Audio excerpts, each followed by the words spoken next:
Hello there. First of all, I'd like to apologize for that terrible accent. I'm not going to be doing it anymore. That was just like an introductory thing. But today we're going to be doing another K-Bots video, and this time we are doing Guillotine. So Guillotine is basically just a really powerful hammer bot. In fact, I would go so far as to probably say that it is my favorite hammer bot.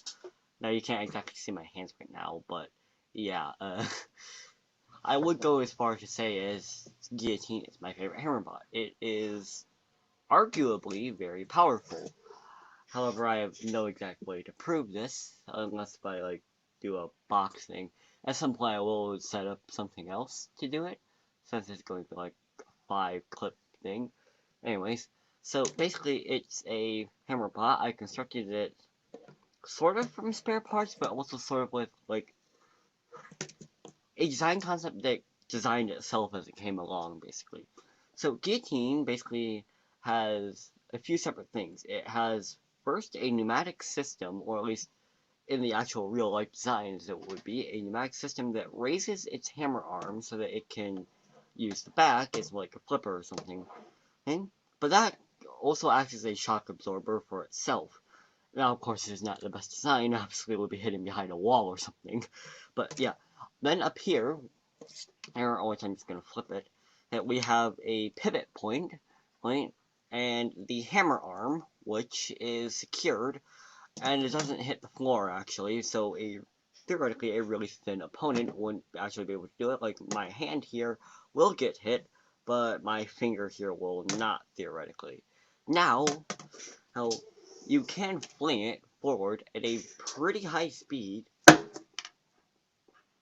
like so, and I don't have like I said, I don't really have an object right here, right now, but yeah, basically it'll just strike down with decently high force.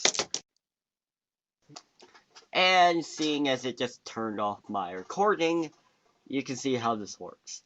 So, actually, in that short amount of time, I now have an object here. This is the Leaf Spoon Love Cube thing that I really don't like, and I have expressed my opinions about that before. Now, that's not exactly a very good thing, in fact, but if I can actually ever get it to hit it,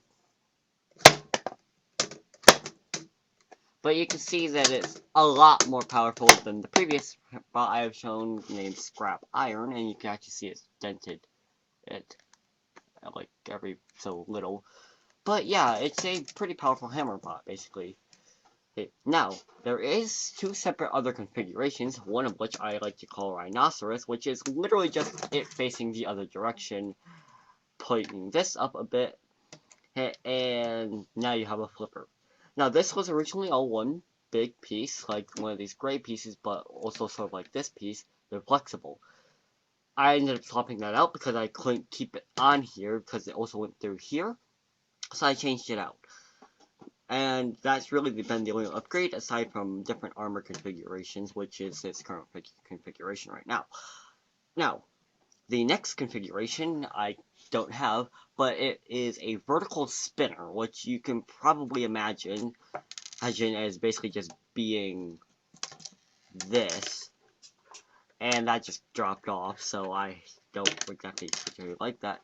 But basically, it's just this, and then it's at a certain length so that it won't actually hit, and it's basically dropped to this bar with a separate insert piece. But yeah, that's basically a separate robot with a separate identity that I forgot the name of right now. But it's an uneven, like, disc spinner, sort of. And yeah. Now, that's basically Guillotine in a sense. It's a really powerful hammer bot, hence the name Guillotine. Now, Guillotine comes from the inventor of the guillotine. His name is Guillotine, who was famously executed by a guillotine. But yeah, that's basically the basic history of Guillotine.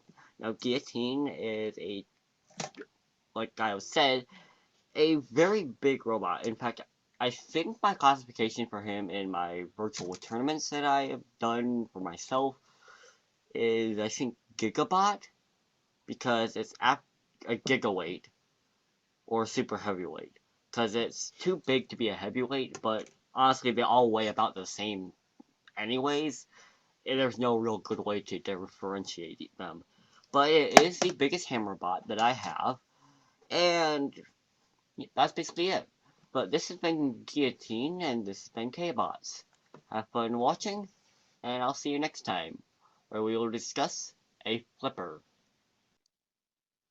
Also, as a direct thing, as I have now reassembled it, this little tab here is just to get me to be able to flip it back easily.